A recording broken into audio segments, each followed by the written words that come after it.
Berapa tadi Alvara yang jawab ya? Ya, Pak. 6 derajat lintang utara sampai 11 derajat lintang selatan. Ini jadi menyebabkan Indonesia memiliki iklim Tropis. tropis.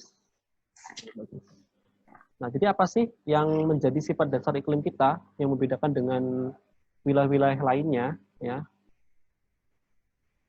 pertama ini suhu rata tahunan yang tinggi karena Indonesia berada di garis khatulistiwa. Ya, kita ada di garis ekuator di 0 derajat lintang. Maka suhu rata tahunan Indonesia itu tinggi. Ya, ya sekitar 25 sampai 27 derajat Celcius ya.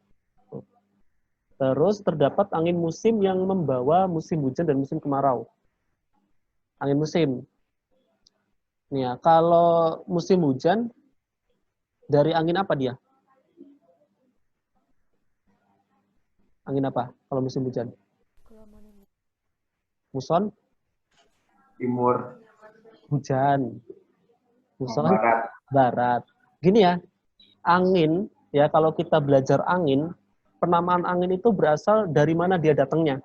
Ya, kenapa disebut angin muson barat? Karena dia dari barat. Ini ya, dari daratan Asia. Ini disebut angin muson barat karena dia berasal dari barat. Terus kenapa muson timur? Karena dia datangnya dari timur. Ya, dari Australia. Makanya ini muson timur. Ya. Berarti musim hujan tuh muson barat, musim kemarau berarti muson Timur. timur. Oke. Jadi logikanya gini ya, Nak ya. Karena muson barat itu berasal dari barat, maka yang pertama kali musim hujan itu daerah barat Indonesia. Aceh, ya. Ke Aceh, Sumatera, ke gini. Ya. Makanya kadang di Aceh banjir, di Lampung belum. Ya. Nah nanti ini tuh muson baratnya kadang nggak sampai timur, kadang sampai Bali itu udah habis. Nah makanya di daerah timur itu musim hujannya telat gitu. Dan ketabrak oleh si muson timur. Muson timur dari timur, otomatis yang kemarau duluan itu dari NTT, NTB ke Bali ya. Makanya kadang muson barat udah habis, muson baratnya habis, muson timurnya datang. Akhirnya ya di NTT itu musimnya cuma dua, kemarau dan kemarau banget gitu ya. Kalau di Indonesia Barat kadang musimnya hujan dan hujan banget. Makanya kadang tidak mesti seimbang gitu ya. Nih, kemudian Indonesia itu terbebas dari embusan angin taifun. Angin taifun tuh topan lah sama aja ya. Topan, siklon tropis, badai tropis itu sama aja. Angin taifun karena sebagian besar wilayah Indonesia terletak di sekitar garis khatulistiwa. Ya, karena di sini tidak terjadi apa amplitudo suhunya tuh nggak besar ya. Perubahan suhu dari siang ke malam tuh nggak besar. Misal siangnya 30-an, nanti malamnya paling ya 27, 25 gitu ya. Nggak sampai ekstrim-ekstrim banget gitu. Beda kalau di gurun. Kalau di gurun itu siang bisa 48 derajat kadang ya. Malam bisa minus 40 kadang-kadang. Gitu. Artinya sangat ekstrim ya. Kalau di Indonesia enggak. Terus kelembapan udara yang tinggi ya karena Indonesia terletak di sekitar garis khatulistiwa yang merupakan wilayah yang banyak dilalui angin. Nah, si angin tadi kan pasti membawa uap air ya, menyebabkan kelembapan udara di Indonesia itu menjadi tinggi gitu. Ya. Terus sifat dasar iklimnya. Terus kita lanjut ke karakteristik daratan. Jadi karakteristik daratan Indonesia itu terletak di antara dua rangkaian pegunungan muda. Ya ini sebenarnya dijelasin di pertemuan sebelumnya ya. Yaitu rangkaian pegunungan sirkum Mediterania dan satunya sirkum Pasifik. Pasifik. Oke, rangkaian pegunungan sirkum Mediterania itu punya dua busur. Busur tuh maksudnya dua rangkaian ya, rangkaian subrangkaian gitu. Ada busur dalam, ada busur luar. Gambar sebutnya ada kayaknya. Oh, nggak ada. Oke, berarti petanya di akhir deh kayaknya. Ada petanya nggak sih? Oh ini, nanti di akhir aja berarti ya. Oke, sirkum Mediterania. Ujungnya di mana? Asalnya dari mana? Bapak jelasin kemarin. Dari pegunungan Alpen ya. Di mana? Di Eropa. Terus memanjang ke Indonesia. Nah, di Indonesia nanti dia punya dua busur ya. Ini misalkan Sirkum Mediterania itu kan di barat ya, Sumatera, Jawa, Bali, Nusa Tenggara sampai ke Maluku. Ecak-ecaknya ini Sumatera, Jawa dan sekitarnya lah ya. Nah dia punya dua busur. Ada busur dalam, ya. Ada busur luar. Ini. Ya. Yang aktif yang mana? Yang dalam. Ya. Yang busur luar ini tidak vulkanis, jadi nggak ada gunung berapi dia di busur luarnya. Ya. Busur dalam, misalnya si Bukit Barisan, pegunungan-pegunungan di Jawa, gitu ya. Kemudian selanjutnya Sirkum Pasifik yang asalnya dari mana? Kalau Sirkum Mediterania tadi dari Eropa, kalau Sirkum Pasifik dari mana? Dari pegunungan Andes ya. Di mana? Amerika mana? Utara. Amerika Selatan. Ini yang membentuk Ring of Fire nanti ya, cincin api Pasifik. Nah, Sirkum Pasifik ini juga punya dua cabang. Ya, ada cabang barat, ada cabang timur. Kita langsung ke petanya aja deh. Ya, biar enak dipahami. Ini peta rangkaian pegunungan di Indonesia. Ya. Mana Pak yang dimaksud dengan Sirkum Mediterania yang ini nih? Ya. Yang ini, nih. Sumatera, Jawa, Bali, Nusa Tenggara, ujungnya di sini nih, di Maluku. Ini busur dalam. Yang paling kering ini busur dalam. Ya. Jadi nanti ada pegunungan Bukit Barisan, terus pegunungan di Jawa, Bali, terus nanti Gunung Rinjani, Gunung Tambora, ya, sampai ke Laut Banda. Termasuk berarti wilayah Gunung Krakatau, ya, wilayah Pesagi, wilayah Tanggamus, itu dia masuk dalam busur dalam Sirkum Mediterania. Sirkum luarnya yang mana? Yang ini nih. Sirkum luarnya yang ini. Ya. Yang di luar ini sirkum luar dari busur luar dari Sirkum Mediterania. Ya. Di sini apa? Nggak ada gunung Pak, ada ya. Makanya di Bengkulu itu kan ada gunung bawah laut ya. Di sini ada gunung bawah laut tuh. Di barat Bengkulu, yang udah ketahuan di barat Bengkulu. Ya. Ini Sirkum Mediterania. Terus Sirkum Pasifik tadi kan punya dua cabang ya. Nah, cabang barat itu ini nih. Ini cabang barat. Ya. Jadi dari Filipina dia turunnya ke Kalimantan. Dan di sini tidak ada pegunungan yang aktif ya. Artinya pegunungan yang tidak aktif semua udah. Seperti Gunung Kinabalu ya, tertinggi di Pulau Kalimantan. Terus nanti ada ke pegunungan Squaner ya, pegunungan Muller, pegunungan Kapuas ya. Terus nanti ke cabang timurnya itu dari Filipina turun ke Sulawesi ya.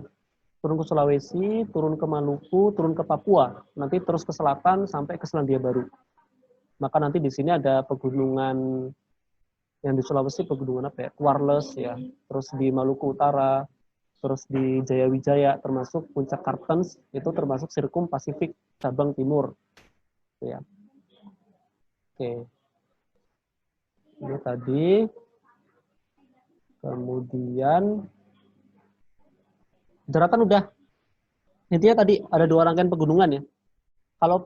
Kalau gunung tertinggi di Indonesia, gunung apa? Puncak gunung tertinggi di Indonesia. Jayawijaya. Jayawijaya itu nama pegunungannya ya. Puncak tertingginya, puncak apa namanya? Puncak Kartens ya. Atau Kartens Pyramid. Ini puncak dari pegunungan Jayawijaya. Dia 4.000-an mdpl, diselimuti salju, dan merupakan puncak tertinggi di kawasan Oseania. Ya, jadi termasuk Seven Summit kalau di dunia itu. Ini. Kalau pegunungan itu banyak ya. Di Sumatera itu ada Bukit Barisan. Terus, itu sih. Di Barisan aja ya. Di Jawa banyak ada pegunungan Kendeng, pegunungan Sewu, pegunungan Serayu. Kalimantan ada tadi ya Muller, ada Squaner. Terus di Sulawesi ada Quarles. Di Papua ada Jayawijaya, ada Siklop, ada pegunungan Koja, dan yang lainnya ya. Nah itu. Kalau di Lampung, gunung tertingginya gunung apa? Gunung apa tertinggi di Lampung? Gunung? Ada yang tahu? Krakatau. Krakatau. Pasar, di bahasa. Gunung? Kok Krakatau? Krakatau itu cuma, apalagi habis tsunami ya, habis itu.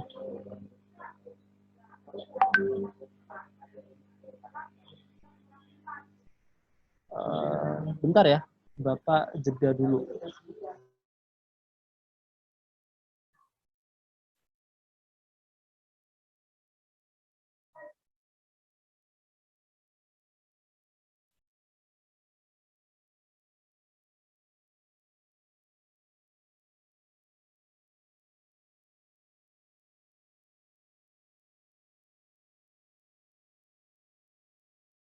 Oke, kita lanjutkan.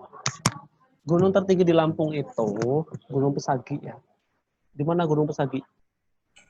Lampung Barat. Iya, di Lampung Barat. Kalau Krakatau mah mungkin sebelum meletus tahun 1883 itu tertinggi.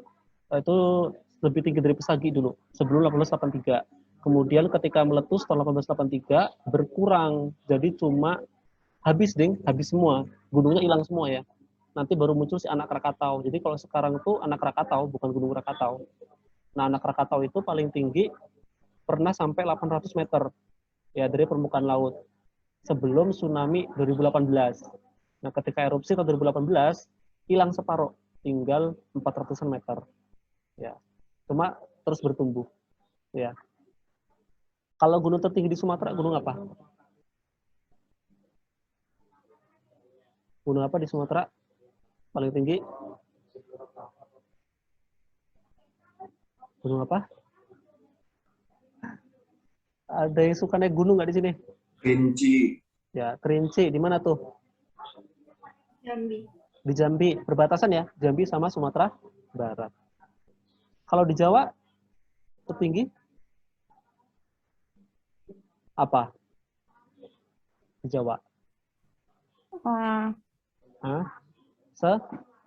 Semeru. Semeru. Ya. Kalau di Kalimantan, Bapak, Kalimantan Indonesia Bapak nggak tahu sih. Ada yang di Kalimantan, namanya ini. Karena di Kalimantan Indonesia tuh jarang ada gunung, gunung tinggi ya. Ada namanya Gunung Bukit Raya yang nyebutnya. Bukit Raya. Di Kalimantan Barat sama Kalimantan Tengah perbatasan. Kalau di Sulawesi ada yang tahu nggak? Gunung apa tertinggi? Sebenarnya ada yang nyebut ya, ada yang nyebut Latimojong, ada yang nyebut Rantai Mario. Nanti dikonfirmasi aja mana yang paling tinggi. Ini kita lanjut ya, yang ke perairan ya. Nih, jadi perairan itu yang akan kita bahas ada sungai, ada danau, dan ada perairan laut. Nah, pertama sungai. Tahu sungai ya? Iya, tahu. Nah, kita nggak bakal bahas pola sungai, karakteristik sungai, morfologi sungai enggak. Itu kan kelas 10 udah belajar ya di materi hidrosfer kalau nggak salah. Kita lebih ke karakteristiknya yang di Indonesia. Nah, ini ada berapa slide ya? Ini buat 2 pertemuan harusnya. Sebentar.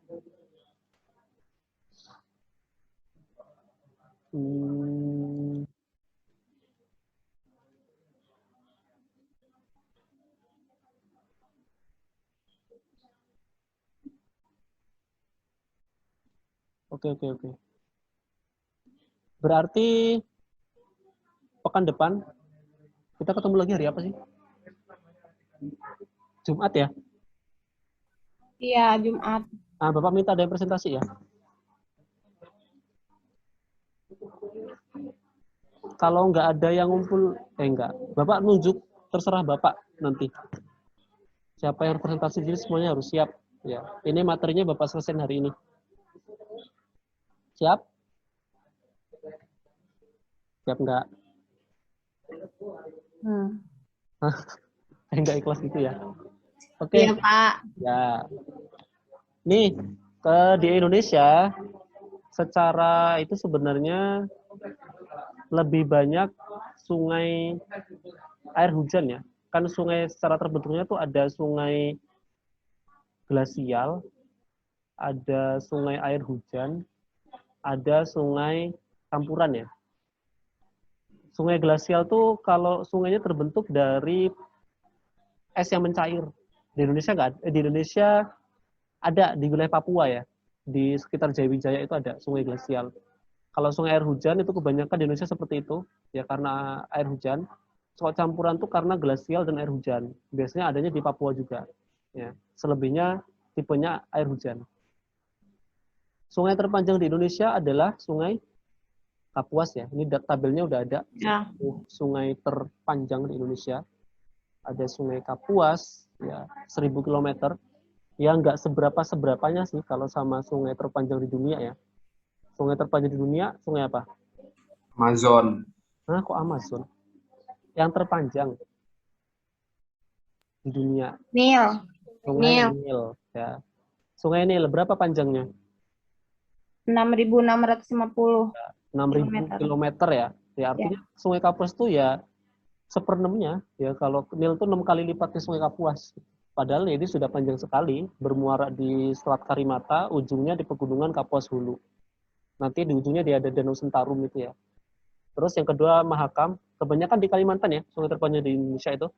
Kapuas, Mahakam, kemudian ada Sungai Barito, dan Sungai Seruyan. Ini di Kalimantan semua. Ya. Kalau ini muaranya di Selat Karimata. Ini muaranya di Selat Makassar ya.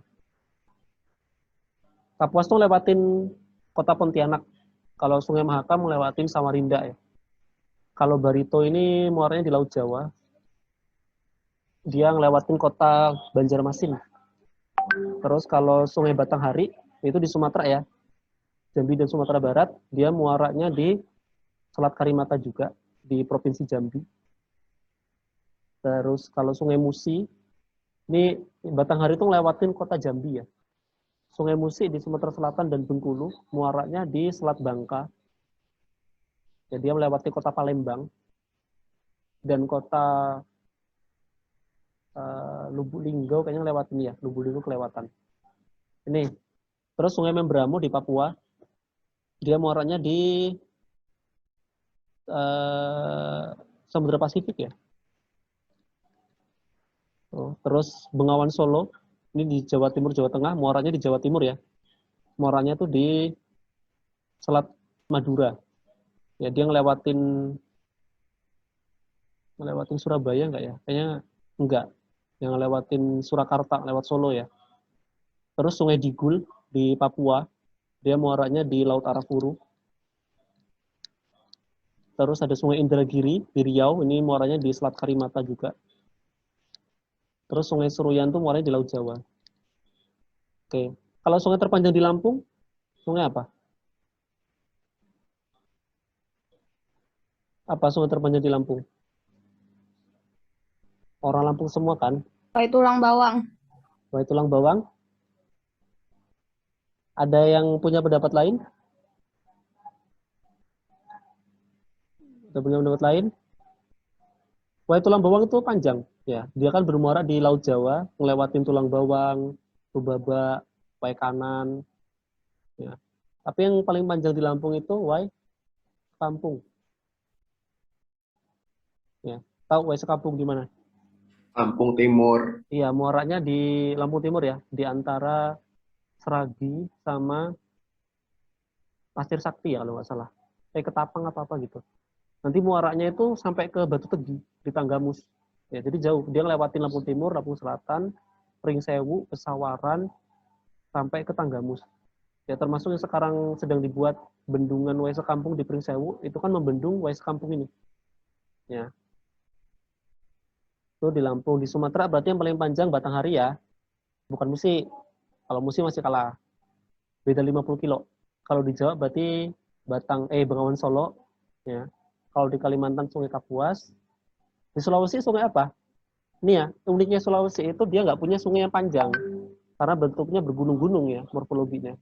Berarti sungai terpanjang di Sulawesi sungai apa kira-kira? Ada yang tahu? Sungai Sadang namanya ya. Ini di Sulawesi Selatan. Dia muaranya di Selat Makassar. Oke. Kalau di Papua paling panjang sih Mambramo. Ya. Oke. Udah. Next. Danau. Danau itu apa? Danau itu apa danau?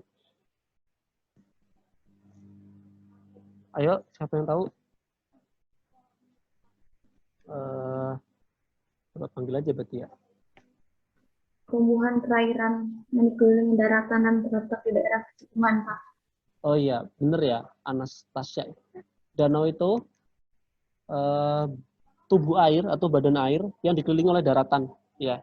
Walaupun kadang biasanya dihubungkan oleh sungai ke laut, ya. Misal Danau Toba. Danau Toba itu bukan tidak bisa ke laut, enggak. Dia ada sungai yang menghubungkan Danau Toba dengan Selat Malaka, namanya Sungai Asahan, ya. Kecuali Danau Ranau. Danau Ranau itu enggak ada, dia penghubung ke lautnya enggak ada. Oke, berdasarkan proses terjadinya, ada 3 macam ya. Kayaknya kelas 10 udah deh kalau sempat dibahas ya. Pertama, danau tektonik. Berarti disebabkan oleh apa terbentuknya? Aktivitas gunung berapi. Tektonik. Apa? Lempeng, Pak, lempeng. Lempeng ya. Karena pergeseran lempeng. Ya, biasanya karena gempa gitu, jadi enaknya ya. Kadang karena gempa di lempeng gitu. Danau tektonik. Contohnya apa? Danau Singkarak ya. Gimana Danau Singkarak? Di Sumatera Barat. Ya. Kalau Padang kurang tepat. Padang itu kan di kota doang ya. Jadi kita kadang kan suka menggeneralisir ya. Misal ini mau ke mana? Ke Palembang. Tapi ternyata bukan ke Palembang, ke Prabu Muli, ke Indralaya itu. Karena provinsi Sumatera Selatan bukan Palembang gitu. Tuh, kalau lebih rinci lagi, Danau Singkarak ini letaknya bukan di Padang, ya walaupun di Sumatera Barat ya. Dia letaknya di 2 kabupaten. Tidak. Dia di Kabupaten Agam. Kalau yang Danau Maninjau baru 2 kabupaten. Ya. Danau Singkarak. Ini berarti karena gerakan lempeng ini ya, Eurasia dengan Indo-Australia. Kalau Danau Poso di mana? Sulawesi Tengah. Sulawesi Tengah. Berarti dia karena aktivitas sesar Palu-Koro ya. Karena ada sesar Palu-Koro tuh di Sulawesi Tengah. Terus kalau Tawuti di Sulawesi Tengah Selatan. Sulawesi Selatan, Danau Tawuti ya. Terus ini danau tektonik ya, akibat gerakan lempeng. Terus danau vulkanik berarti karena apa? Karena apa dia? Berapi. Ya, karena aktivitas vulkanik ya, gunung berapi. Contohnya apa? Danau Kelimutu. Di mana Danau Kelimutu? Nusa Tenggara Timur, Pak. NTT atau lebih dikenal dengan Danau Tiga Warna ya. Itu karena dia ada di Gunung Kelimutu, di puncaknya. Sebenarnya ini kawah ya, Danau Kelimutu itu kawahnya si Gunung Kelimutu. Kalau Danau Batur di mana? Bali. Bali, ya karena di Gunung Batur, ada Gunung Batur di situ. Kalau Telaga Warna ada yang tahu nggak? Jawa Tengah, Pak. Jawa Tengah, daerah mana tuh? Di Dieng ya, kalau nggak salah ya. Karena di Dieng itu kan memang kawasan vulkanik gitu, pegunungan Dieng. Kemudian terakhir danau tektovulkanik, berarti terjadinya karena apa? Pergeseran lempeng terus meledak, Pak. Iya, ya kadang kalau ini biasanya tektovulkanik itu gunung berapinya mau meletus, tapi dia ada gempa vulkanik dulu. Ya, jadi gempanya bukan gempa tektonik, gempanya vulkanik, terus diiringi dengan apa namanya gunung meletus ya. Iya. Contohnya Danau Toba. Di mana Danau Toba? Sumatera Utara. Ya, ada di gambar. Ya, ini Danau Toba nih di Sumatera Utara. Ini danau vulkanik terluas di dunia ya, kalau nggak salah. Dunia. Oh, di tengahnya ada Pulau Samosir. Kalau Danau Ranau itu danau apa? Danau tektonik. Yakin? Danau Ranau itu tektovulkanik ya, kalau nggak salah. Soalnya dulu tuh ada Gunung Ranau sebenarnya sebelum si Danau Ranau terbentuk. Ya makanya di Danau Ranau itu ada sumber air panas. Ya kalau pernah main ke sana, ada sumber air panasnya. Dia tektovulkanik kalau nggak salah. Oke. Danau terluas di Indonesia Danau Toba ya.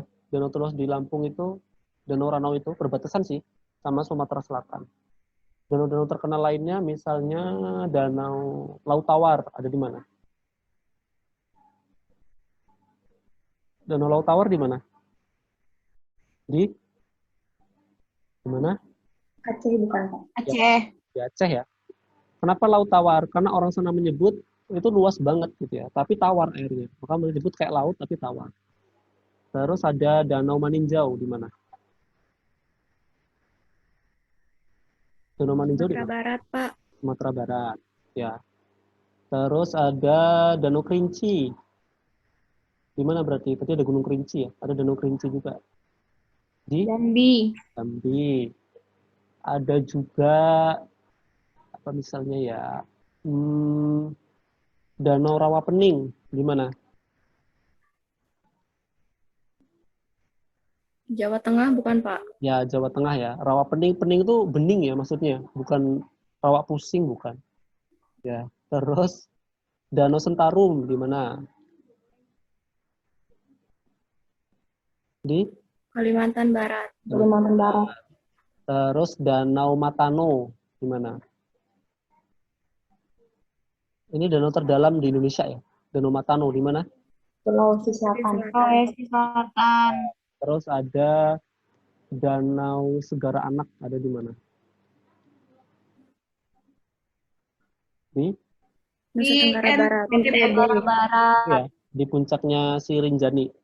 Terus ada Danau Sentani di mana? Di Papua. Papua. Oh.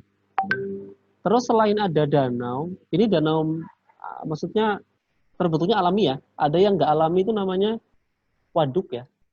Waduk itu danau buatan maksudnya. Contoh waduk terkenal di Indonesia waduk apa kira-kira? Ada waduk apa aja? Yang tahu? Waduk Jatiluhur, Pak. Ya, Jatiluhur. Di mana nih? Ini paling luas di Indonesia ya. Di mana? Jatiluhur di mana? Jawa? Jawa Barat. Jawa Barat. Terus ada waduk Jati Gede. Jati Gede baru jadi ya. Di mana itu? Di mana?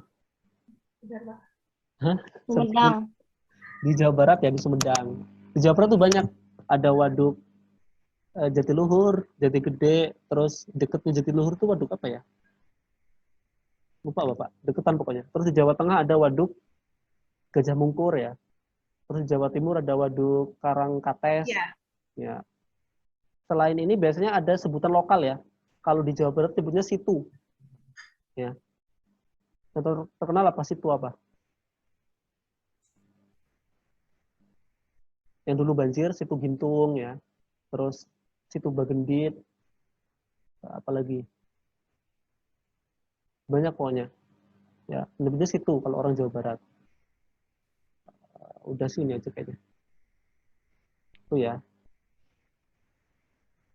Next berarti, oh ada satu lagi, ada 4 ya. Danau Kars. Danau apa berarti itu? Danau Kars, berarti terbentuknya karena apa? Kars itu apa Kars? Erosi. Erosi. Kars itu apa Kars? Ini harusnya materi kelas 10 ini. Kars. Apa Kars? Apa? Aduh. Kars nggak tahu. Nadira ada Nadira? Ada, Pak. Ya, Kars itu apa Nadira?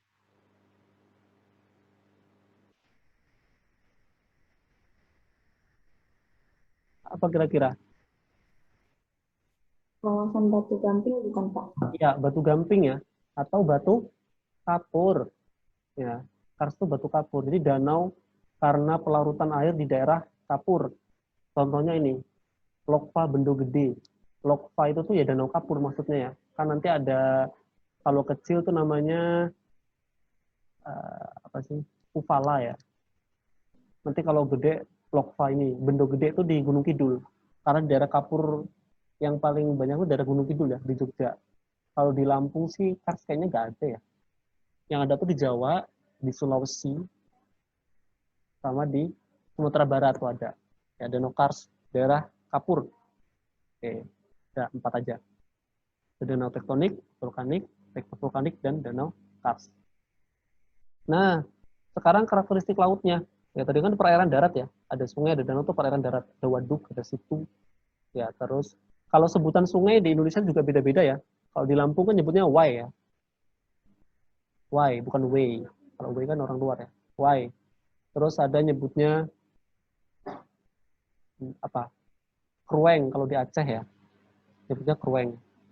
Kalau Batang, kalau daerah Melayu nyebutnya Batang biasanya. Makanya Batang Hari itu sebenarnya artinya sungai hari ya. Jadi nggak perlu pakai sungai Batang Hari, artinya jadi sungai-sungai gitu kan.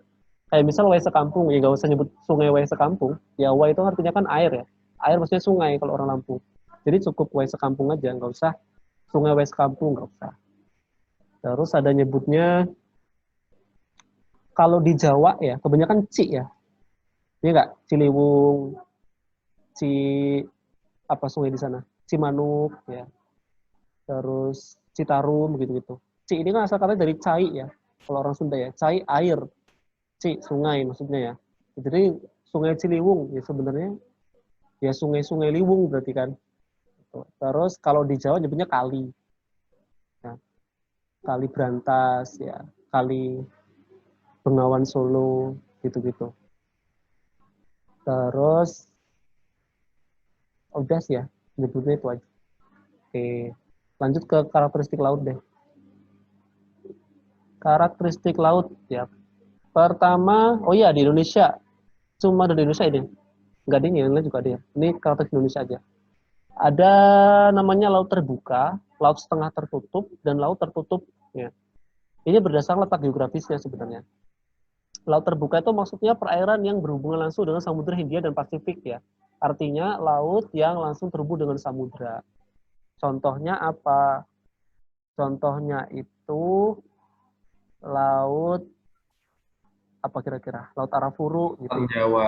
Laut enggak, Laut Jawa. Laut Jawa enggak, Laut Jawa itu kan ini ya di dalamnya. Dia kepisah Selatan Jawa, Pak. ya selatan Jawa ya. Barat Sumatera, utara Papua itu laut terbuka. Terus laut setengah tertutup itu perairan Indonesia yang salah satu sisinya berhubungan langsung dengan laut terbuka, tetapi di sisi lainnya berbatasan dengan daratan. Contohnya apa ini berarti? Setengah tertutup. Timur Sumatera. Timur Sumatera.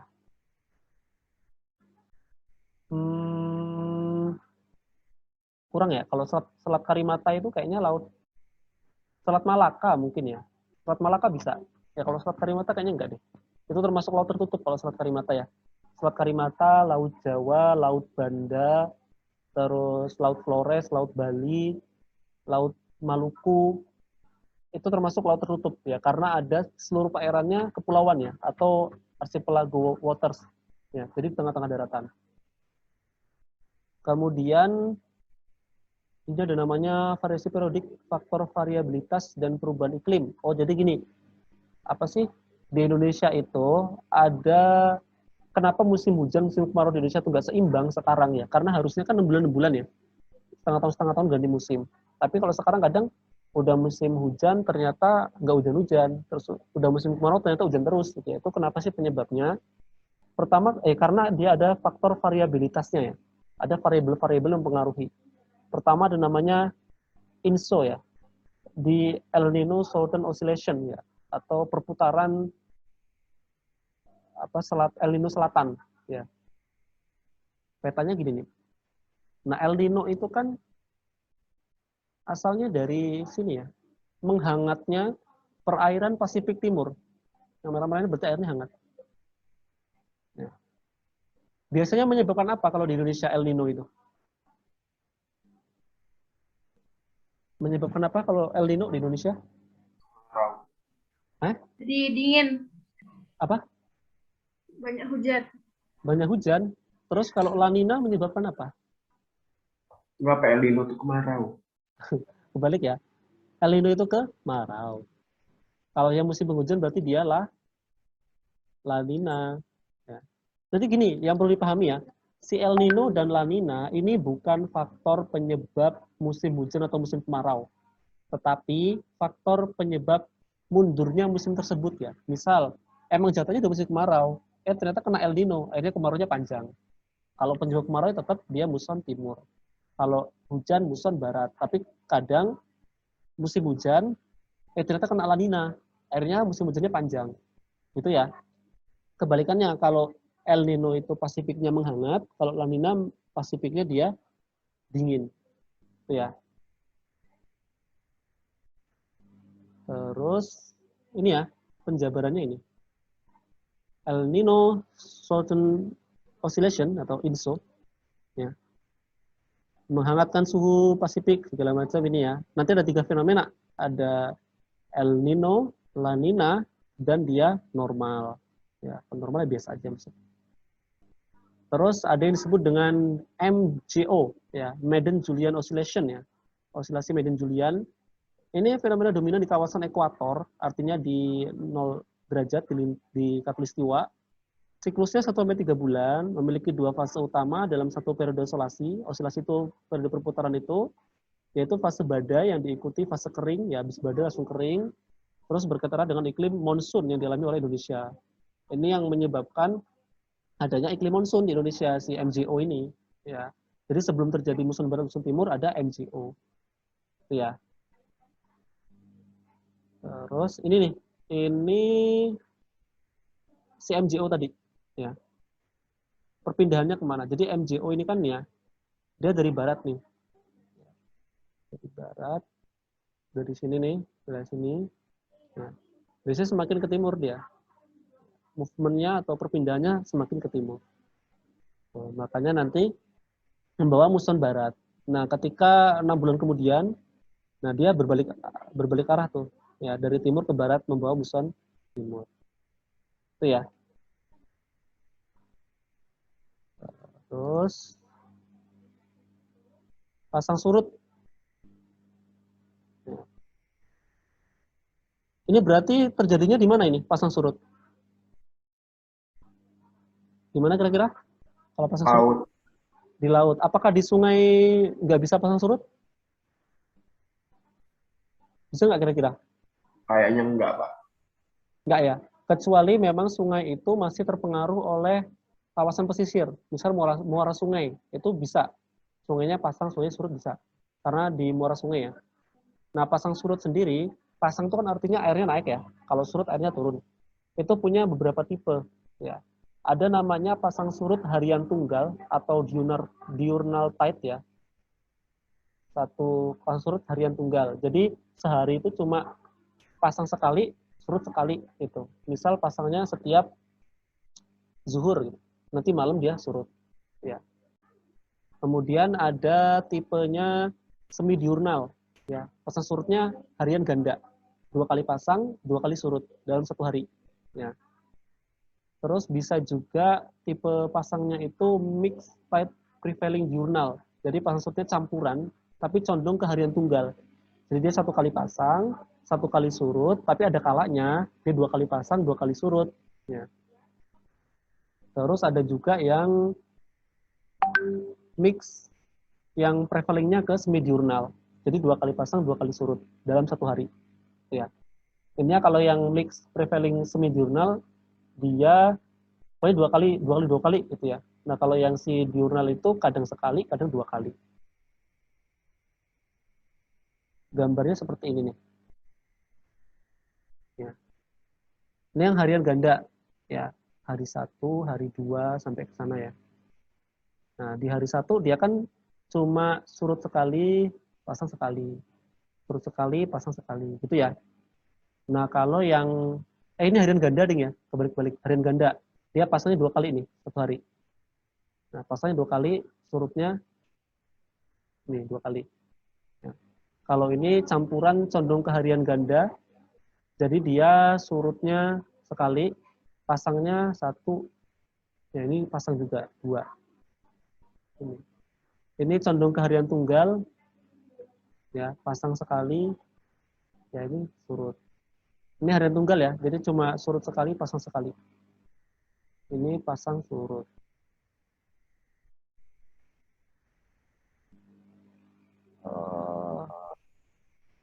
Udah deh, ya waktunya udah mau habis juga. Yang ekoregion kita pekan depan aja deh. Kalau ada presentasi nanti sempat presentasi. Kalau enggak ya udah nggak apa-apa. Ini pertemuan depan aja. Ada yang mau ditanya? Cukup, Pak. Cukup ya? Paham? Paham. Ya, insya Allah paham ya. Ini bisa dipelajari lagi. Tugasnya jangan lupa dikumpul ya. Waktunya 2 minggu lagi tuh. Sampai 6 Agustus saja.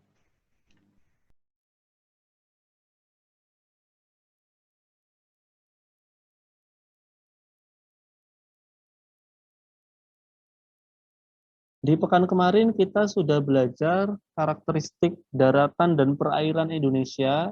Ya, pada bagian 3 kita akan belajar beberapa hal. Ya, ada perkembangan jalur transportasi dan perdagangan internasional di Indonesia, kemudian potensi dan pengelolaan sumber daya kelautan Indonesia, nanti ada potensi sumber daya kelautan Indonesia dan pengelolaan sumber daya kelautan Indonesia, dan posisi strategis Indonesia sebagai poros maritim dunia. Oke, jadi pertama kita akan belajar tentang perkembangan jalur transportasi dan perdagangan internasional di Indonesia. Jadi kita kan kemarin sudah belajar tentang lokasi geografis Indonesia ya, yang terletak di antara 2 benua dan 2 samudra, yang menyebabkan wilayah kita menjadi jalur perdagangan utama dari barat ke timur. Ya, apakah baru sekarang itu terjadi? Tentunya tidak. Ya, dari zaman dahulu kala itu juga sudah terjadi perdagangan internasional di kawasan Nusantara. Nah, pertama kita coba belajar tentang perkembangan jalur transportasi dan perdagangan internasional di Indonesia ya. Ya, ini dimulai pada masa kerajaan. Ya, sebenarnya untuk catatan pelaut-pelaut Indonesia, pedagang-pedagang Indonesia melalui jalur laut itu sudah tercatat mulai abad ke-5 kalau nggak salah ya, abad ke-5 Masehi di daerah Teluk Benggala, daerah Bangladesh sana ya, sudah ada pedagang-pedagang dari kawasan Nusantara. Kemudian ini ada pada abad ke-7 ya. Pertama pada masa-masa kerajaan, yang paling pertama kan yang cukup pengaruhnya cukup kuat di zona maritim itu kerajaan Sriwijaya ya. Sriwijaya, terus nanti dilanjut, ini runtuh, nanti lanjut Majapahit ya. Terus nanti baru ada kerajaan Mataram, Mataram kuno, nanti baru masuk ke masa Islam. Mana kerajaan Islam yang cukup kuat, itu kerajaan Demak ya, cukup kuat dia di pantai utara Jawa. Jadi pada masa kerajaan ini, kerajaan Sriwijaya Majapahit itu sudah menguasai daerah Selat Malaka yang merupakan daerah ramai untuk perdagangan, ya. Yang pada saat itu sebenarnya dikuasai oleh Portugis kalau nggak salah ya. Kayaknya di sejarah juga dijelaskan sih. Terus kemudian pada masa kolonialisme, yaitu penguasaan Selat Malaka oleh Portugis tadi, sehingga menyebabkan kerajaan-kerajaan maritim di Indonesia itu agak berkurang ya daya jangkaunya untuk perdagangannya.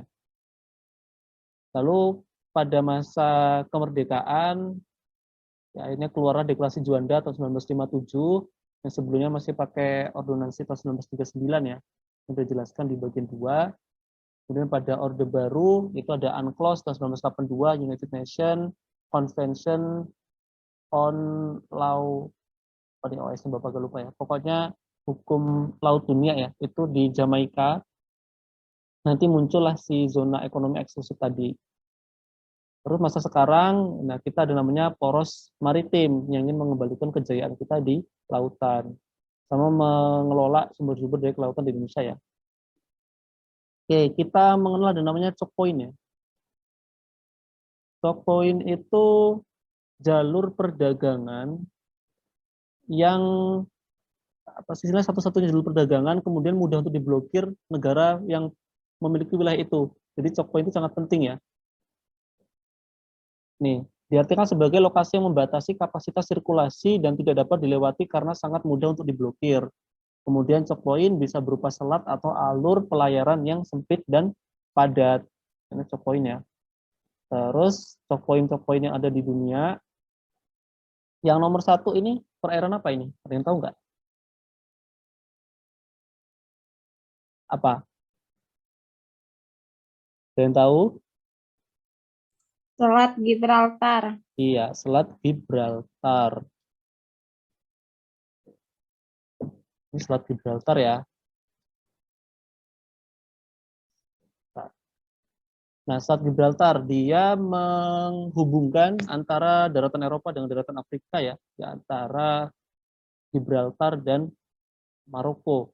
Ya, dia tentu choke point untuk perdagangan internasional yang dari Samudra Atlantik ya, dari Samudra Atlantik menuju ke daerah Mediterania. Kemudian choke point yang kedua itu ini di mana ini? Yang kedua ini. Perairan apa ini kira-kira? Yang tahu? Apa ini? Panggil berarti ya. Tanggal berapa ya? Tanggal 2. Alvara, oh Alvara udah tadi. Alia ada Alia. Iya, Pak. Iya, kira-kira nomor 2 itu perairan di mana sih itu Alia?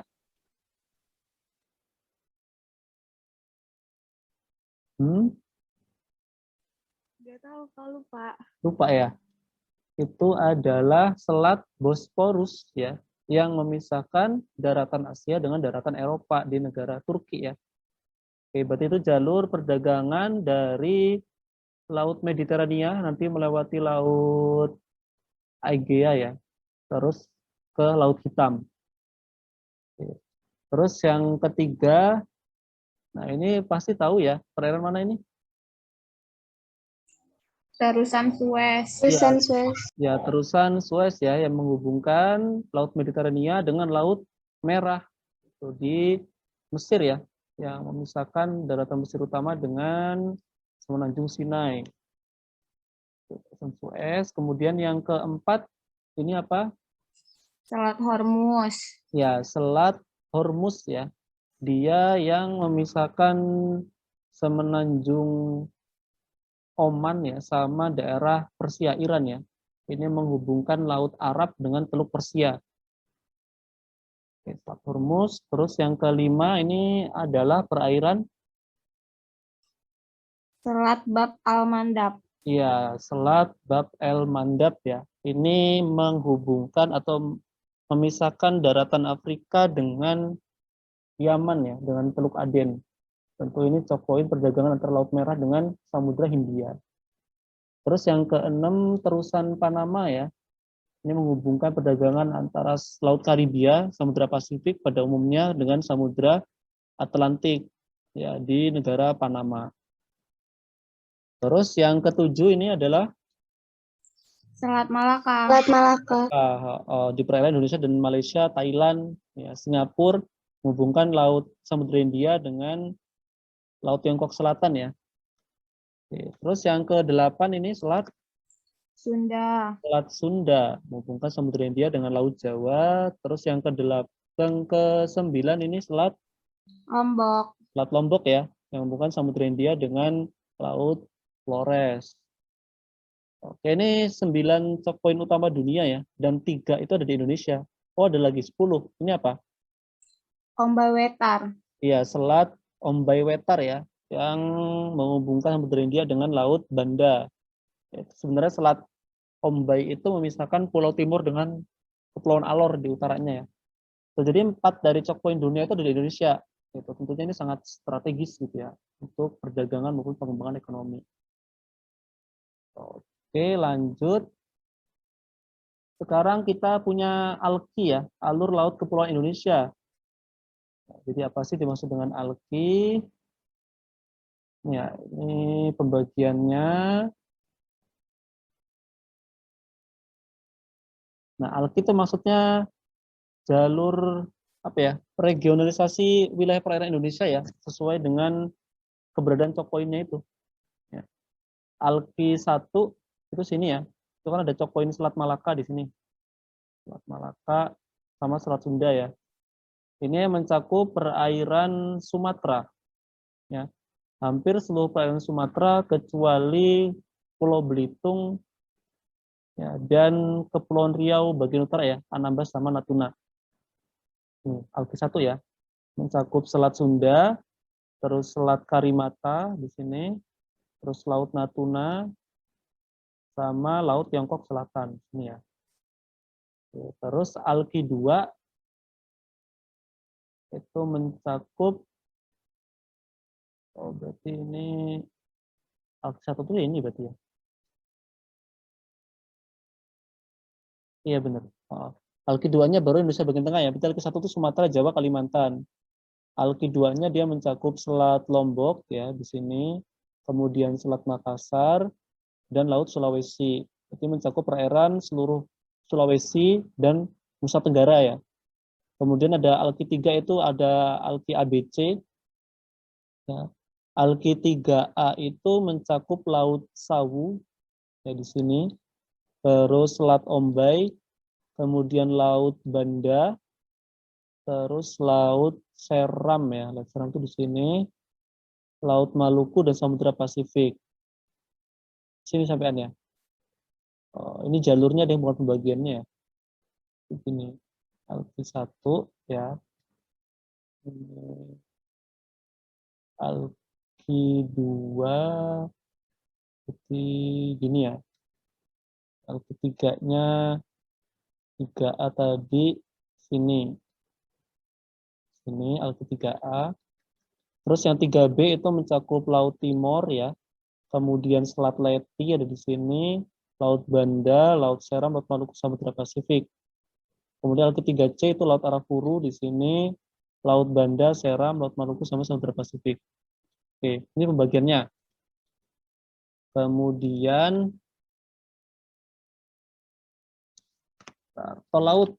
Nah, ini baru muncul pas ini ya, pemerintahan Presiden Joko Widodo yang mulai tahun 2014 itu. Jadi tol laut itu bukan berarti kita bangun jalan tol di atas laut, enggak ya. Tetapi sebenarnya memang ada sih jalan tol di atas laut di Indonesia, itu kan ada di Bali ya, tol Bali Mandara itu tol benar-benar tol di atas laut. Kalau dimaksud dengan tol laut ini adalah konsep pengangkutan logistik ke lautan digagas pemerintah Indonesia ya. Dia pakai apa? Tetap pakai kapal. Tol laut itu pakai kapal ya. Tapi biasanya kapal-kapal perintis atau kapal-kapal besar yang memang menjangkau daerah-daerah yang kurang strategis biasanya dengan harga yang terjangkau dan lumayan cepat gitu. Nah, tol laut itu dibuat agar pelabuhan-pelabuhan laut terhubung dan distribusi barang menjadi lancar hingga ke pelosok. Salah satunya digunakan untuk ini ya, BBM satu harga. Tuh, dulu kan kalau di daerah timur terutama sama daerah kepulauan harga BBM itu sangat beda jauh ya dengan di daerah daratan di Sumatera, di Jawa itu ya hampir sama lah, walaupun kadang di Jawa ada beda dikit ya. Nah, biasanya di daerah kepulauan yang sudah dijangkau seperti ke Mentawai, ya, ke Simele, kemudian ke daerah pedalaman-pedalaman Papua, itu susah. Makanya pakai tol laut ini. Dan rutenya banyak ya. Kemudian tadi udah tentang perkembangannya, kita belajar tentang potensi. Potensi sumber daya kelautan di Indonesia. Ya. Jadi ada 1, 2, 3, 4, 5, 6, 7 potensi kelautan di Indonesia yang seharusnya bisa kita manfaatkan. Ada sumber daya perikanan, energi kelautan, sumber daya minyak dan gas bumi, wisata bahari, industri maritim, jasa angkutan laut, serta alur laut kepulauan Indonesia. Alki tadi ya. Ada yang mau tanya, boleh ya sambil Bapak menjelaskan. Pertama kita energi kelautan. Enggak. Perikanannya mana? Oh, ini kelautan dulu ya. Pertama energi kelautan Indonesia itu ada 3 jenis energi. Ada energi gelombang laut atau wave energy. Terus ada energi pasang surut atau tidal energy. Dan energi panas laut atau ocean thermal energy. Conversion atau OTEC ya. Nah, dimaksud dengan energi gelombang laut, ini ya, yang ada di gambar. Ini wave energy ini.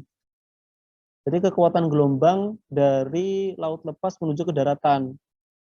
Dia yang sangat potensial untuk energi gelombang laut itu di daerah pantai selatan Jawa sama pantai barat Sumatera. Karena dia pertemuan dengan samudra ya, jadi gelombangnya tinggi. Kemudian ada energi pasang surut atau tidal energy. Jadi yang dimanfaatkan adalah perbedaan antara tinggi pasang dan tinggi surut permukaan air ya. Jadi kadang ada wilayah itu yang surutnya sampai 7 meter, sampai 5 meter, nah itu bisa kita manfaatkan. Yang sampai 7 meter itu di bagian barat Sumatera ya. Terus di pantai selatan Jawa itu 5 meter, jadi sangat potensial sekali. Kemudian energi panas laut atau Ocean Thermal Energy Conversion atau OTEC itu perbedaan temperatur antara permukaan dengan laut dalam yang cukup lumayan ya di Indonesia. Terus untuk pengelolaan sumber daya perikanan, jadi kita bedakan jadi dua, ada namanya perikanan tangkap dan ada perikanan budidaya. Ya. Apa sih bedanya? Kalau perikanan tangkap, ya artinya dia yang tidak dalam kondisi di ternak ya, artinya di laut lepas dengan cara apapun, misal mancing atau dengan jaring atau dengan yang lainnya, itu perikanan tangkap.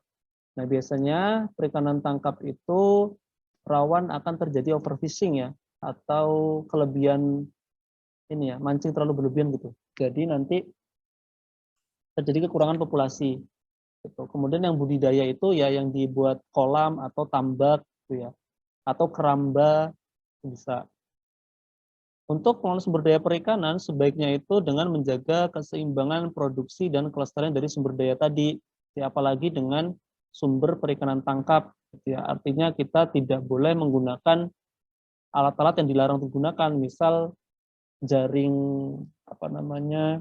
pukat harimau itu kan nggak boleh ya. Kenapa nggak boleh? Karena yang tertangkap nanti tidak hanya ikan-ikan besar, tapi ikan-ikan kecil yang seharusnya masih bisa berkembang biak gitu. Kemudian terjadi overfishing tadi, ya mancing secara berlebihan gitu, eksploitasi terlalu berlebihan. Ini berdampak pada berkurangnya populasi dan mungkin kepunahan pada suatu spesies biota laut gitu ya. Terus rentan illegal fishing ya atau pemancingan ilegal biasanya daerah perbatasan ya. Dari negara-negara luar karena tahu di Indonesia itu banyak ikannya, mancing tanpa izin itu kan nggak boleh ya. Kemudian harus fokus pada perikanan budidaya gitu ya, karena tiap tahun hasil ikan tangkap Indonesia itu semakin menurun gitu ya. Karena selain ada overfishing, ada illegal fishing, kemudian peralatan kita yang memang tidak mumpuni sebenarnya untuk berlayar lebih jauh atau mengangkut hasil yang lebih banyak. Gitu. Maka lebih ke perikanan budidaya. Misal kalau hasil laut bisa pakai keramba ya. Keramba itu kan jaring terapung di laut itu loh. Keramba, kemudian pakai apa itu namanya lupa ya. Terus mungkin tambak ya, seperti ikan-ikan payau kayak bandeng segala macam atau kolam itu bisa. Terus harus memperhatikan trilogi pembangunan perikanan. Ya. Yaitu pengendalian perikanan tangkap, terus pengembangan perikanan budidaya, serta peningkatan mutu dan nilai tambah. Sampai sini ada yang ingin ditanyakan? Jelas, Pak. Jelas ya. Oke, sebentar.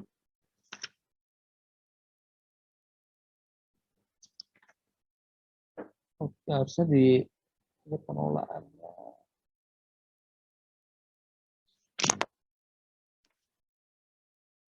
Oke, terus jenis ikan ini juga kalau di laut ya, dia kan ada dua macam, ada ikan pelagis dan ada ikan agak lupa, demersal ya.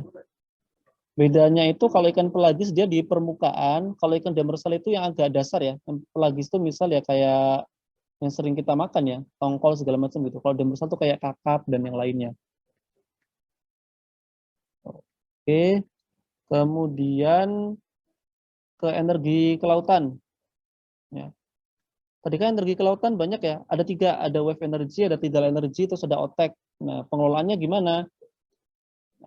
Energi kelautan di Indonesia tuh belum banyak dikenal, kita belum familiar ya. Jadi perlu adanya sosialisasi dulu tentang adanya energi ini. Nah, kalau ini yang ada di gambar itu OTEC ya, ini OTEC. Terus belum adanya penelitian signifikan, dia termasuk lambat ya sebagai negara dengan wilayah perairan yang luas, untuk masalah energi terbarukan di bidang kelautan sangat minim sekali gitu. Padahal potensinya sangat banyak ya. Ada energi arus pasang surut itu bisa sampai 160 gigawatt ya.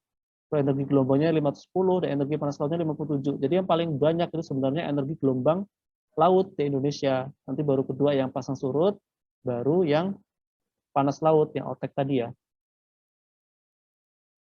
Kemudian industri minyak bumi dan gas, maksudnya ini tipe. Nah, industri minyak bumi di Indonesia itu sudah tua ya, lebih dari 100 tahun. Itu warisan kolonial biasanya kalau industri minyak bumi itu. Jadi perlu adanya eksplorasi ya, eksplorasi dan eksploitasi ini. Jadi produksi itu menurun, kemudian produksi gas buminya cenderung meningkat, tapi beberapa tahun ke belakang dia stagnan. Nah, apa solusi yang ditawarkan? Harus adanya pembukaan wilayah kerja baru, karena diperkirakan di Indonesia itu ada sekitar hampir 60 cekungan yang potensial terhadap minyak bumi dan gas, tapi yang dimanfaatkan baru 11. Gitu. Maka harus ada eksplorasi migas secara masif. Oke, ini kayaknya jawaban ya. Ini pengelolaannya, tapi belum nyebutin si sumber dayanya ada apa aja. Oke, balik ke sini berarti ya. Kalau sumber daya perikanan tadi ada tangkap sama yang budidaya, energi laut ada 3, ada OTEK, ada wave, ada tidal. Sumber daya minyak dan gas bumi, udah ya. Nah ini wisata bahari. Wisata bahari itu maksudnya wisata yang berbasis kemaritiman ya, berbasis laut. Ya, di Indonesia itu sangat banyak sebenarnya, dari Sabang sampai Merauke banyak sekali. Tuh. Misalnya taman laut ya, taman wisata alam segala macam, diving gitu ya. Indonesia kan juga punya termasuk dalam segitiga karang dunia ya, di daerah Maluku, Papua gitu. 25% luas terumbu karang dunia itu ada di Indonesia, dan 75% spesiesnya itu ada di Indonesia ya. Jadi sangat potensial untuk wisata bahari. Gitu. Di Lampung ya misalkan yang terkenal apa sih, ada banyak lumba-lumbanya itu, kiluan ya, terus kiluan ya, terus kalau di pesisir barat tuh kayak Labuan Jukung, Pahawang ya, Pulau Tegal Mas gitu-gitu, itu wisata bahari masuknya. Terus industri maritim ya, misalnya industri galangan kapal ya, pembuatan kapal, kemudian alat-alat penangkapan, perahu gitu ya. Jasa angkutan laut, tadi sebenarnya di tol laut tadi ya, kalau jasa angkutan laut di Indonesia itu dia dikelola oleh PT Pelindo ya, Pelabuhan Indonesia. Biasanya pakai kapal pelni, ya, kapal pelni. Ya biasanya dia lebih murah, tapi memang ya kadang jaraknya jauh-jauh ya. Terus ada Alki tadi, ya Alki untuk pelayaran dan yang lainnya.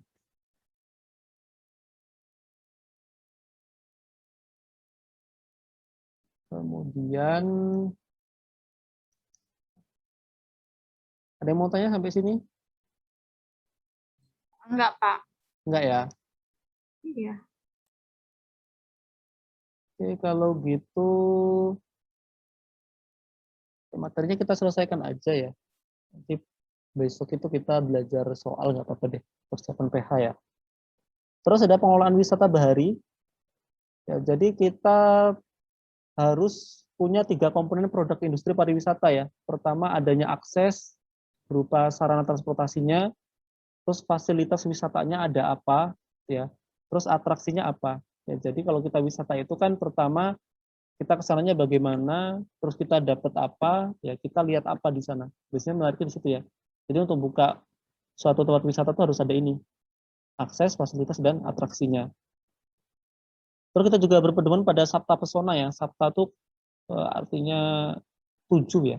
2, 3, 4, 5, 6, 7. Ya, 7 pesona pariwisata Indonesia. Itu ada suasana aman, tertib, bersih, sejuk, indah, ramah tamah, dan penuh kenangan. Ya.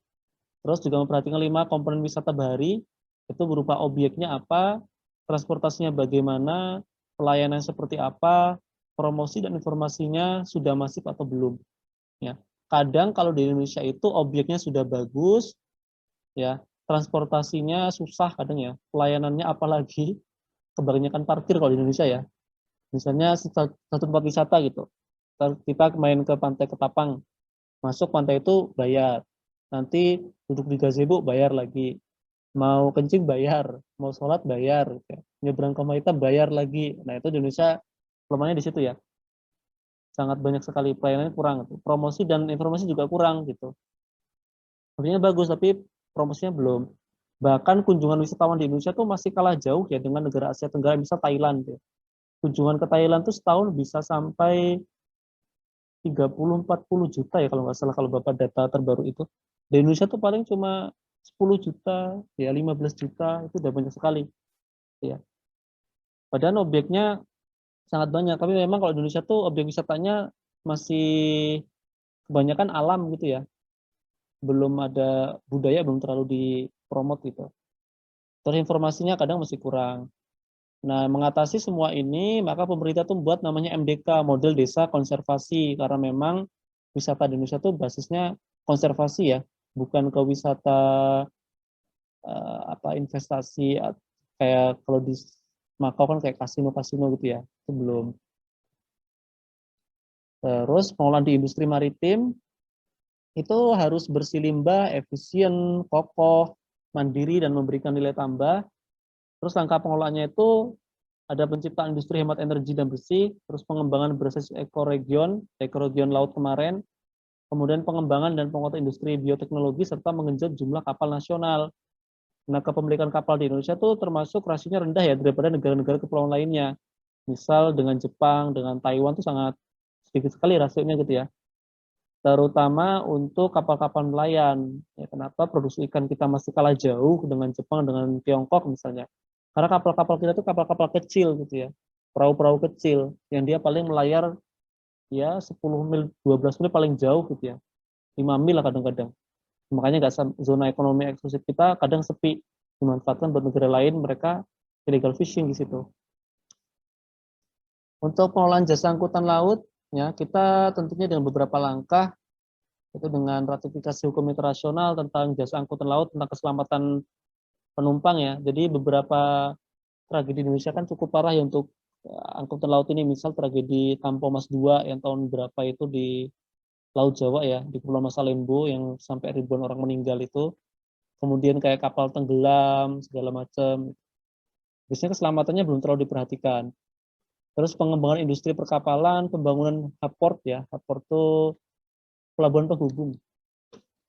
Jadi pelabuhan-pelabuhan perintis di daerah-daerah terpencil itu perlu dikembangkan. Karena kadang di Indonesia itu masih ada wilayah nggak bisa dijangkau dengan jalur darat karena berupa pulau-pulau kecil ya. Beda misalnya dengan negara-negara maju kayak negara Jepang itu. Jepang itu 4 pulau gedenya udah terhubung oleh setidaknya jembatan ya kalau di sana. Jepang itu kan ada pulau Hokkaido, terus Honshu ya, Shikoku, sama Kyushu ya. Nah, 4 pulau ini sudah terhubung semua, nggak kayak di Indonesia ya. Misalkan Honshu ke Hokkaido itu udah ada kereta api bawah laut ya, Shinkansen itu ya. Terus ke Shikoku ke Kyushu juga seperti itu, sudah punya jembatan atau kereta bawah laut setidaknya. Kalau di Indonesia ya sebenarnya kurang sama apanya sih masalah bencana ya. Jepang juga banyak bencana, tapi mereka bisa bangun seperti itu.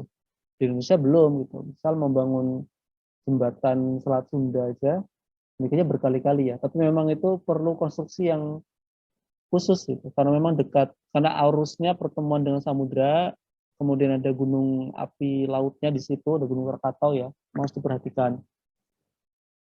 Tapi akhir ini sebenarnya rencana tata ruangnya sudah diatur, kita mau bangun-bangun apa itu ya. Seperti jembatan dari Batam ke Singapura itu sebenarnya sudah direncanakan, cuma memang sulit diwujudkan. Kenapa? Karena di pesisir Batam itu penataan kabel bawah lautnya kurang bagus ya di zaman dulu. Kan kawasan ekonomi khusus ya. Jadi karena terlalu banyak kabel di situ, membangun jembatan agak susah. Terus pengembangan sekolah kemaritiman. Ini ya sebagai negara maritim kayaknya sangat sedikit sih sekolah-sekolah yang berbasis kemaritiman di Indonesia ya. Terutama perguruan tinggi. Ya, biasanya kan kalau di Unila aja adanya cuma budaya perairan, cuma teknik kelautan gitu-gitu. Kalau yang khusus tentang kemaritiman tuh cuma ada beberapa kayak di Pulau tuh ada Universitas Maritim Raja Ali Haji ya, dia lebih basis ke maritim. Terus ada Politeknik Perikanan Negeri di Maluku tuh ada, tapi cuma satu itu aja. Terus dengan tol laut ya, jasa angkutan tadi. Kemudian ALKI ya, sebagai jalur hubungan tadi, bagaimana sih cara mengelola ALKI ini? dikelola di bawah sistem pengawasan efektif dan efisien, ya, karena alki kita itu sangat luas, rawan sekali kapal-kapal asing masuk, ya, dan kita itu termasuk kekurangan personil ya di bidang kemaritiman, seperti penjaga pantai kita ya, Coast Guard kita itu sangat kurang gitu, dengan negara-negara yang bukan negara kepulauan sebenarnya. Terus harus ada pembangunan pelabuhan besar. Sebagai negara maritim, pelabuhan tersibuk di Indonesia itu Pelabuhan Tanjung Priok di Jakarta ya. Itu pun tersibuk nomor berapa puluh gitu ya di Asia. Itu masih kalah dengan pelabuhan di Singapura, pelabuhan di Hong Kong, pelabuhan di mana misalnya di daerah Asia Barat gitu-gitu ya. Masih kalah jauh gitu. Kemudian karena memang ya fasilitas tadi sih ya. Kalau geografi sebenarnya bisa-bisa aja. Nah, terus apa sih yang kita lakukan agar posisi strategis Indonesia itu bisa jadi poros maritim dunia? Kita punya 5 pilar utama Indonesia sebagai poros maritim ya. Yang pertama, pembangunan kembali budaya maritim Indonesia. Ini ya, jadi laut itu harus dijadikan sebagai halaman depan kita, bukan sebagai dapur ya istilahnya ya. Ya kita analogikan kadang-kadang jangan laut deh, sungai dulu ya. Kalau orang-orang bangun rumah itu biasanya kan sungai itu di belakang rumah ya. Jarang di Indonesia sungai itu di depan rumah. Ya, makanya yang dibuang ke sungai itu ya hasil limbah rumah tangga. Tuh, kalau menjadi halaman depan tentu akan dijaga kebersihannya, dijaga keindahannya gitu-gitu. Makanya kita harus berhenti memunggungi lautan ya.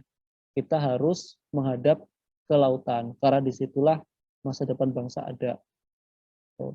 Kemudian punya komitmen untuk menjaga dan mengelola sumber daya laut ya dengan langkah-langkah kecil lah ya, misal dengan penangkapan yang ramah lingkungan, tidak menggunakan peledak, tidak menggunakan jaring yang terlalu kecil lubang-lubangnya itu ya, jadi biota kecil ikut-ikut juga.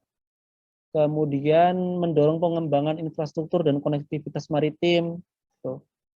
Kalau sekarang pemerintah sedang gencar-gencarnya bangun infrastruktur, ya sebenarnya tidak langsung berdampak gitu ya, tapi 10-20 tahun ke depan itu akan dirasakan. Karena memang infrastruktur dari jumlah maupun segi kualitas kita sangat kalah dengan negara-negara lainnya. Gitu.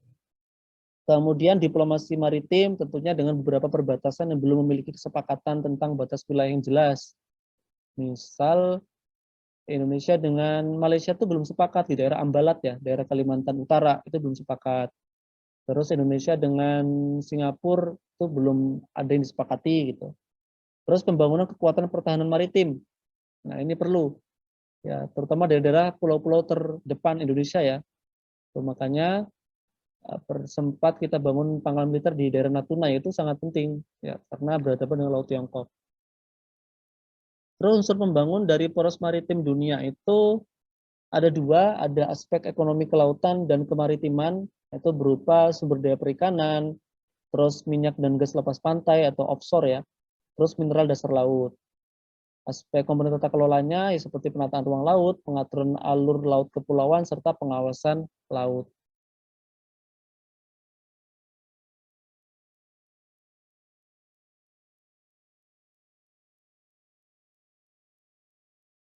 Oke, kita akan coba jawab di kuisis ya, tapi bareng-bareng aja.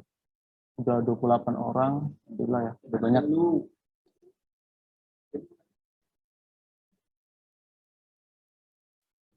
Oh, makan ini.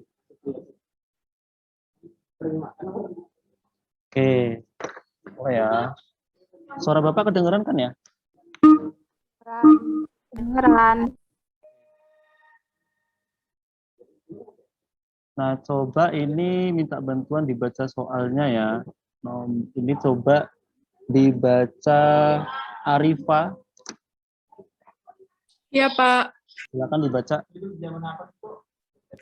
Pada tanggal 17 Agustus 2010, PBB menyetujui dan mengesahkan penambahan luas wilayah yurisdiksi kelautan Republik Indonesia di luar 200 mil laut seluas 4.209 km persegi di sisi barat laut Pulau Sumatera yang masuk dalam perairan provinsi. Provinsi apa kira-kira? Kayaknya udah pernah Bapak sampaikan sih. Menurut Arifa deh, provinsi apa? Apa kira-kira? Aceh. Iya, Aceh. Bener ya. Jadi ZEE yang luasnya itu 200 mil dari garis pantai, ini pada tanggal 17 Agustus 2010 ya, di sidang PBB, pas sidang UNCLOS itu menyatakan penambahan wilayah di luar ZEE Indonesia, tepatnya di perairan barat Provinsi Aceh ya. Dan ini bukan berarti kita merebut wilayah negara lain, bukan, karena merupakan perairan internasional gitu ya. Jadi penambahan ke wilayah kita, jadi nggak ada masalah dengan negara lain ya.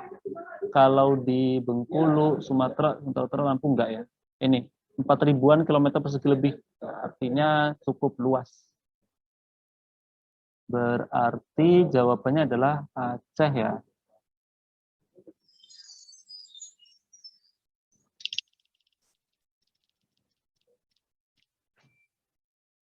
Coba nomor selanjutnya Azizah ya. Ada Azizah? Azizah ada? Azizah? Nggak ada ya? Izin, Pak.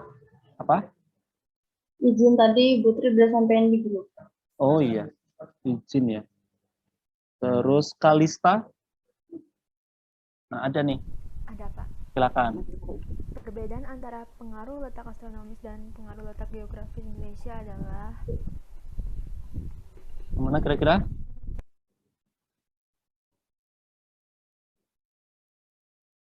Satu, dua, tiga, empat, apa lima? dua. Dua ya, coba kita cek.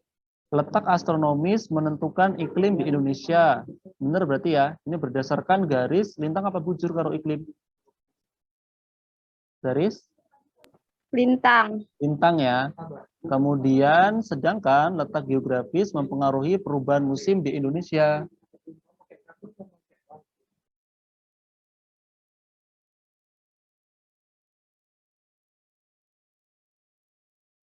Oke, kita lanjutkan ya. Kenapa perubahan musim? Karena kita kan terletak di dua benua, dua samudra ya. Jadi angin yang sifatnya basah dari daratan Asia nanti ke arah kita, terus ada muson timur yang membawa uap massa udara panas ya dari kontinen Australia. Benar ya? Nah, kalau yang satu kita coba cek salahnya di mana. Letak astronomis dan letak geografis tidak memiliki pengaruh apapun pada kondisi cuaca dan iklim. Nah, padahal kondisi cuaca itu dipengaruhi oleh letak apa? Astro apa geo?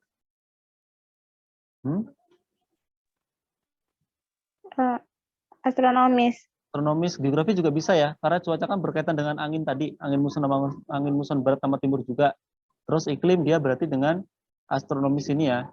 Kemudian yang tiga, letak astronomis berpengaruh terhadap kondisi angin. Ya, padahal kondisi angin itu dipengaruhi oleh letak apa? Letak apa kalau kondisi angin? Geografis. Ya, geografisnya. Kemudian letak geografis berpengaruh terhadap pembagian waktu. Padahal pembagian waktu itu berdasarkan letak Bujur. Iya, berarti astronomis ya. Iya. Berarti kebalik. Oke, yang tiga kebalik ya. Coba yang empat. Letak astronomis Indonesia berpengaruh pada pembagian zona iklim. Benar apa salah? Benar apa salah? Kalau letak astronomis berpengaruh pada pembagian zona iklim. Benar apa salah? Hah? Benar ya, terutama pada garis lintang. Ya, karena kan iklim matahari pakainya ya. Terus letak geografis berpengaruh terhadap pembagian zona waktu. Ini salah, karena pembagian waktu tadi adalah letak Bujur. ya astronomis ya, berdasarkan garis bujur. Yang kelima, letak astronomis Indonesia berpengaruh pada pembagian zona waktu. Benar ya, dari garis bujur. Sementara letak geografis berpengaruh pada iklim. Nah, ini salah. Harusnya astronomis juga pada garis lintang. Berarti jawabannya adalah yang dua ya? Iya.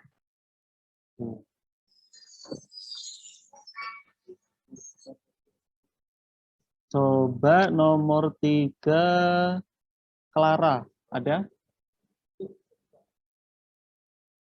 Ada Clara? Nggak ada ya? Clara masih susulan ekonomi, Pak. Oh iya. Dea? Dea ada? Ada nih. Mana Dea? Ada Pak. Oke, silakan. Letak geografis Indonesia mempengaruhi kondisi geopolitik atau pemikiran kewilayahan dan kehidupan bangsa yang sering disebut. Nah, apa kira-kira jawabannya?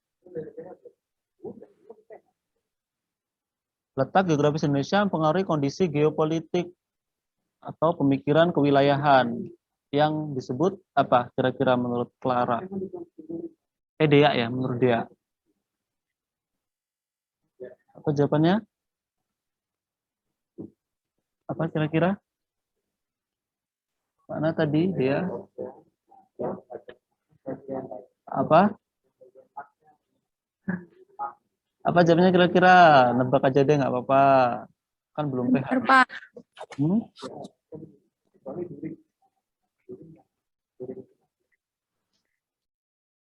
Letak geografis Indonesia memengaruhi kondisi geopolitik atau pemikiran kewilayahan. Geopolitik itu pemikiran kewilayahan dan kehidupan bangsa yang sering disebut dengan apa? Dengan apa? Kalau Bhinneka Tunggal Ika itu apa? Apa Bhinneka Tunggal Ika? Semboyan. Kita yang artinya berbeda-beda tetap satu juga. Nah, kalau wawasan Bayangkara ini ngarang aja ya. C, Pak. Ya, C ya adalah wawasan Nusantara gitu ya. Nah, kalau Sumpah Palapa itu kan sumpahnya si Gajah Mada ya, kalau ingin mempersatukan Nusantara. Gajah Mada itu maksudnya implementasi, bukan ya. Terus kalau Gemah Ripalo Jinawi itu yang subur, yang diberkati gitu-gitu. Berarti jawabannya adalah yang wawasan Nusantara. Oke.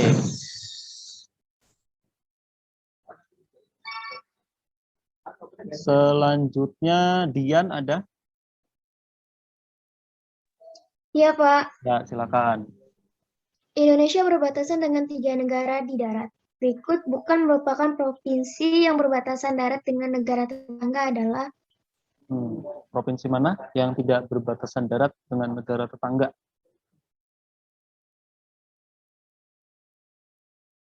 Nah, sebelum ke situ, kira-kira di darat Indonesia tuh berbatasan dengan negara apa aja? 3 negara ini. Apa aja? Timor Leste. Timor Leste itu berbatasan di sebelah mana nih? Selatan. Selatan ya. Terus sama negara mana lagi? Malaysia Utara. Ya, Malaysia. Satunya? Papua Nugini Timur. Papua Nugini di timur. Berarti provinsi yang nggak berbatasan dengan Timor Leste, Malaysia, dan Papua Nugini itu provinsi apa kira-kira? Si siapa tadi? Dian. ya, Pak, Ya, menurut Dian apa jawabannya ini? Kalimantan Tengah. Iya, Kalimantan Tengah ya. Karena Kalimantan Barat itu berbatasan dengan negara apa? Malaysia ya. Terus kalau NTT berbatasan dengan negara Timor Leste. Leste. Kalau Papua berbatasan dengan negara Papua Nugini. Papua Nugini. Kalau Kalimantan Timur dengan negara apa? Malaysia juga ya. Jadi Timor Leste itu berbatasan darat hanya dengan Provinsi Nusa Tenggara Timur di Pulau Timor ya. Terus Malaysia itu berbatasan darat dengan Kalimantan Barat, Kalimantan Timur, dan Kalimantan Utara ya. Nah, kalau Papua Nugini itu berbatasan darat dengan Provinsi Papua. Oke, berarti jawabannya adalah yang bukan berarti Kalimantan Tengah ya.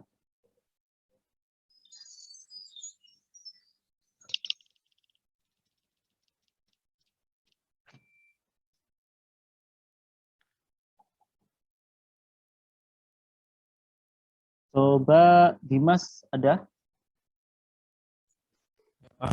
Ya. Menurut UNCLOS, United Nations Convention on the Law of the Sea tahun 1982, Indonesia berhak atas wilayah perairan yang memiliki panjang 200 mil dari garis besar pantai yang disebut Apa ya? Apa? Yang 200 mil. Zona ZEE. Ya, ZTE ya, zona ekonomi Eksklusif. eksklusif. Ya, ini kan baru ditetapkan ketika UNCLOS ini tahun 82. Ya. Kalau sebelumnya deklarasi Juanda itu hanya mengatur yang 12 mil ya. Nah, kalau paparan Sahul itu apa? Ada yang masih ingat nggak? Apa ini paparan Sahul? Ada yang masih ingat? Dimas tahu nggak ini apa? Mana? Kurang tahu, Pak. Lupa ya. Jadi paparan itu kan laut dangkal yang merupakan perpanjangan dari kontinental, dari benua ya. Nah, di Indonesia itu ada dua paparan, ada paparan Sahul dan paparan Sunda. Kalau paparan Sahul berarti kepanjangan dari benua Asia apa Australia kira-kira? Kalau Sahul. Apa? Asia apa Australia? Kalau Sahul. Australia berarti di perairan timur yang dia itu menghubungkan antara Pulau Papua dengan benua Australia. Kalau paparan Sunda berarti di benua Asia ya, di barat. Dia mencakup kepulauan Sunda besar dengan kawasan Asia, berarti yang Sumatera, Jawa, Kalimantan gitu ya. Nah, kalau landas kontinen ini batas perairan laut juga ya. Berapa mil ini jaraknya kalau landas kontinen? Berapa? 150 meter dan jaraknya 200 mil.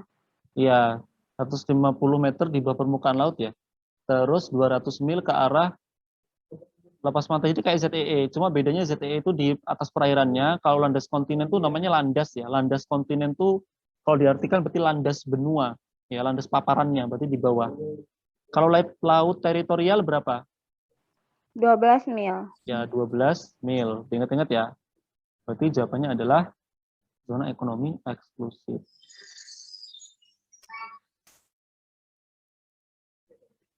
Coba selanjutnya Faiza. Ada Faiza? Ada nih. Ada, Pak. Oke, silakan.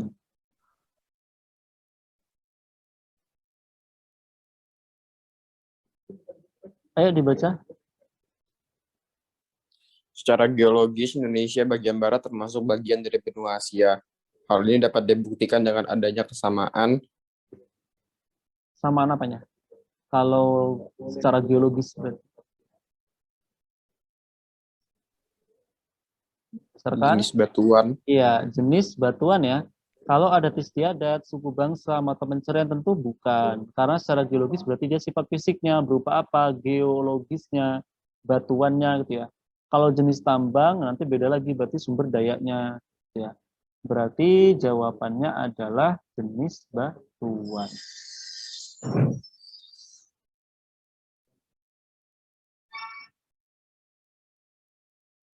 Lanjut nomor 7, coba Faros. Ada?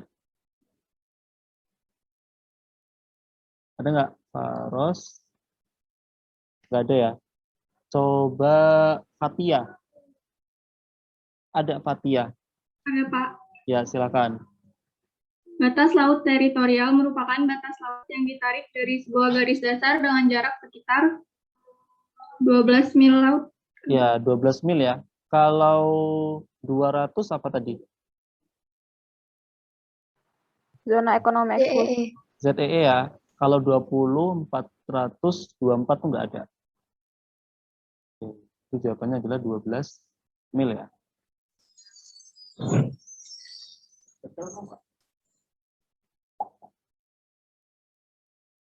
Oke, nomor 8 coba Gilang ada?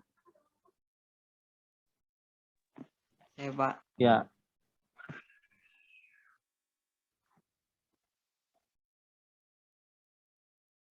Ayo dibaca. Share screen-nya tempat saya masih yang tadi, Pak, ngelak. Itu ya. Nah, kita ulangi.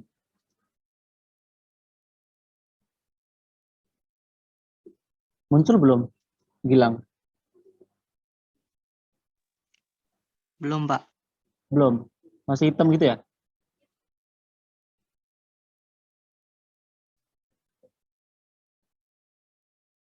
Sekarang? Bacanya masih apa tempat bilang?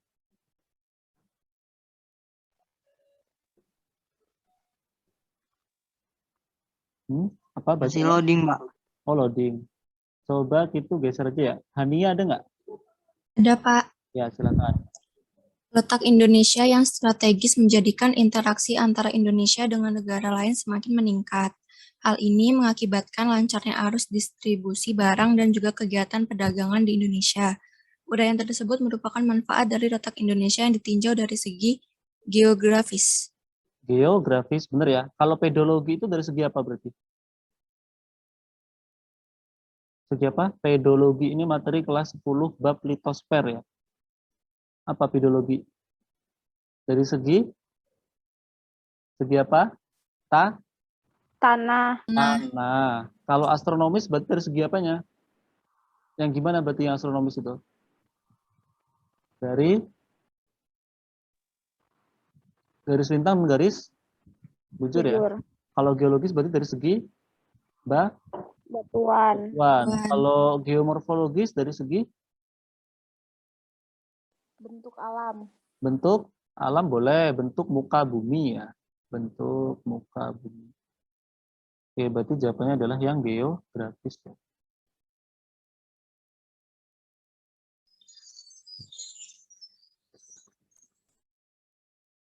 Nomor 9 coba Husna, ada nggak?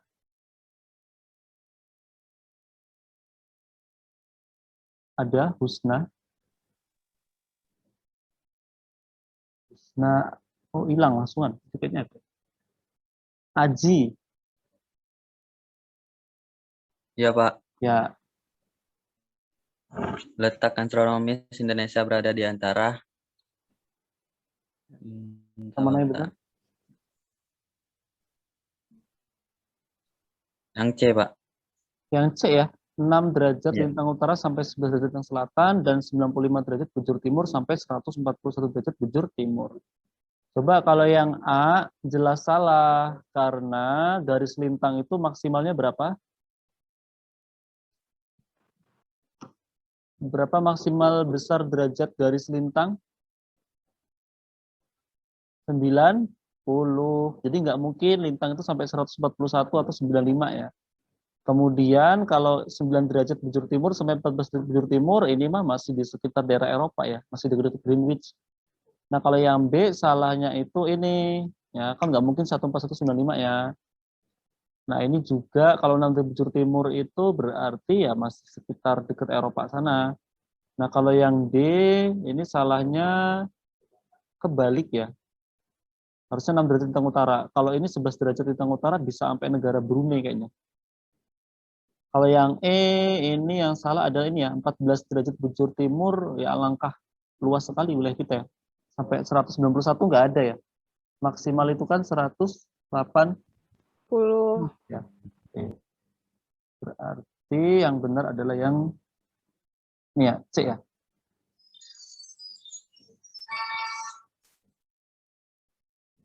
Bentar.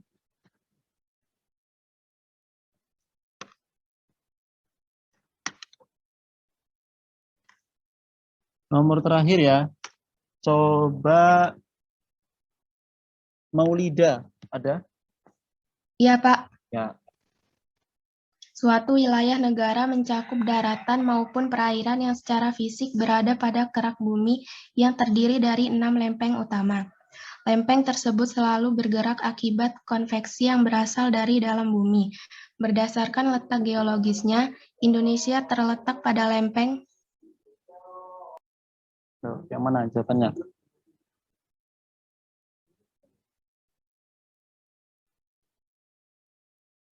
Yang mana jawabannya? Maulida. Yang mana? Kan kita 3 lempeng. Yang B. B ya. Indo-Australia, Pasifik, dan Eurasia. Bener ya? Kalau yang A salahnya tuh Afrika Amerika salah. Yang C Antartika Afrika salah. Yang D Amerika salah. Yang E itu Antartika salah. Oke. Berarti jawabannya adalah yang B ya.